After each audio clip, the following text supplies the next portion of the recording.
What is up, enthusiasts? It is Cedar here, and welcome back to another one of my videos. So I have been in the coaster community for years now, in fact over a decade. I have been keeping track of roller coasters and overall amusement parks as a form of entertainment. But in recent years, I have definitely shown some love for water slides. I don't know why, but I feel like I have a unique love for water slides that most roller coaster enthusiasts don't have. I love to binge watch channels like Amusement Force and Tube Rides, and discover about water slides all over the world. I love going to new water parks and trying out new genres of water slides that I haven't experienced before. And why?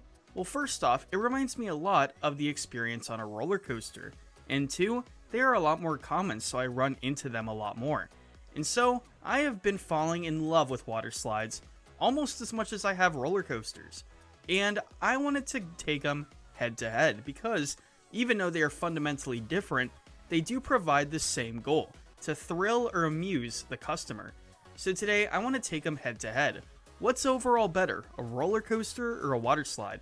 I looked at pros of each of them, and I'm going to figure out what is overall better at the end, or at least for your specific taste. This is Cedar Flags, and today, I will be comparing roller coasters to water slides. So first, we are going to talk about the pros of roller coasters, what this channel is basically based upon entirely. So let's look at roller coasters and the certain pros that align with them. First of all, compared to water slides, they are allowed to be taller and faster. Look at the world's tallest water slides, which max out at around 160 to 170 feet, to roller coasters, whose tallest coaster is over 450 feet.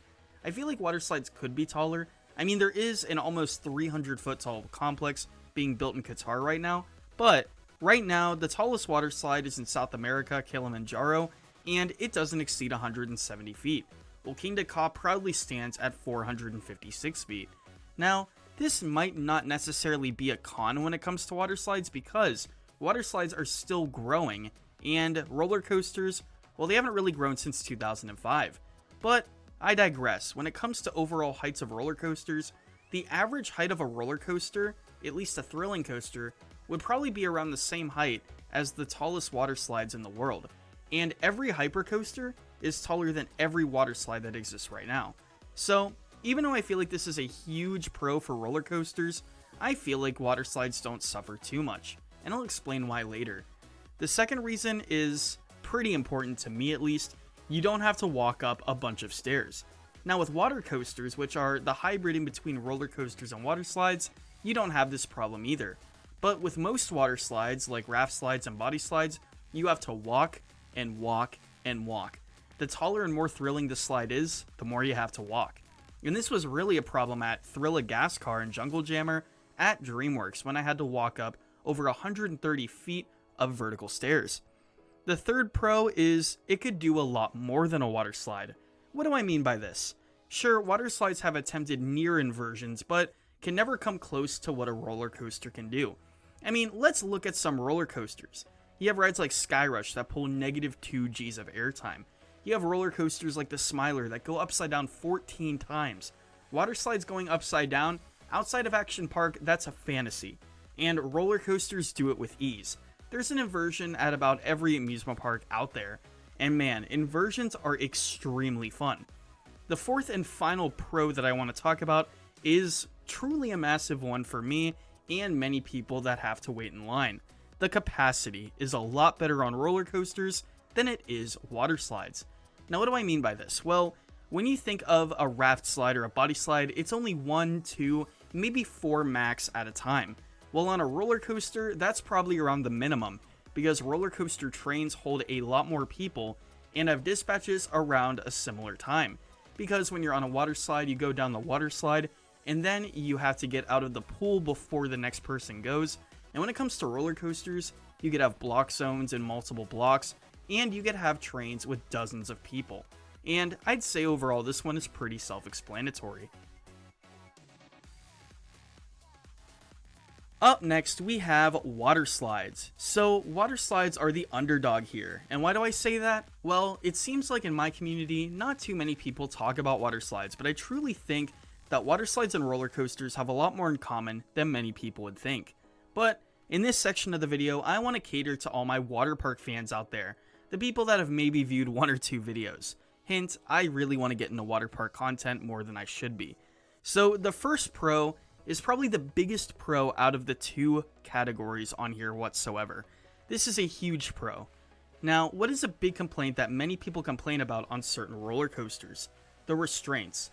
Why are coasters like Coaster at Peony Playland in Phoenix so beloved? Because they have minimal restraints. Imagine no restraints. If you're on a water slide, you barely have to worry about that whatsoever. Water slides have so much freedom compared to roller coasters.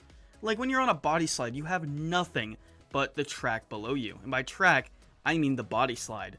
You have absolutely nothing, so when you feel those positive forces, those lateral forces, and the occasional slight negative forces, you have nothing in between you and certain death.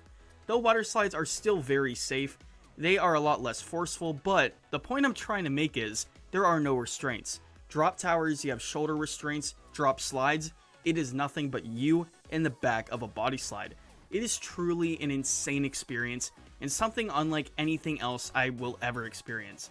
Water slides are just more free. You can put your arms out without any restraint, and I feel like that is a lot more fun of an experience than putting a very restrictive restraint down on a roller coaster. The second pro is something a lot more minor. It is that it is way more common to stumble upon a water slide than a roller coaster. So what do I mean by that? Well, water slides are just about everywhere. There are water slides in my hometown, but no roller coasters. There are water slides at some hotels, but not roller coasters that are in the backyards of hotels. My point, there are water parks way more common than there are roller coasters, and that's just plain simple. The third pro is that the lines are quicker. Now this may counteract with the better capacity thing I was talking about earlier, but there are much quicker lines on water slides, especially body slides. Now I can mention that the lines for raft slides, especially those toilet bowl slides, get pretty nasty on hot summer days. One time I waited more than 30 minutes just to get on one of these. But when it comes to some of the more thrilling slides and the body slides, you're pretty much going to be okay. And the fourth pro, simply put, it's a lot more refreshing to go down a water slide on a hot summer day than on a roller coaster, because a lot of people pass out on roller coasters. That's not really an issue on water slides. So we have reached the end of the video. Now before I declare a winner, I want to look at the 2 biggest pros of each category. In my opinion, for roller coasters, they're a lot more flexible, they could do a lot more, and water slides, they have no restraints. So if you like rides without any restraints and less forces, water slides are for you. But if you don't mind being in a restraint while going over 80 miles an hour through inversions, well, roller coasters are the choice for you. Now personally, I do think that roller coasters are the winner here, and I know most of you guys will agree. But the point of this video was to compare the 2 in a way that many people don't really recognize, because even though I do prefer roller coasters, a day at a water park could be just as fun as a day at an amusement park, in my personal opinion. In my opinion, going over a camelback on a very intense roller coaster can be just as fun as swiping from side to side in an inner tube. Water slides are extremely fun as roller coasters are. So if you are in the water slide community as you are in the roller coaster community, let me know down in the comments below what you think is better and what you think about both, comparing and contrasting. This is Cedar Flags, and I'll see you all later.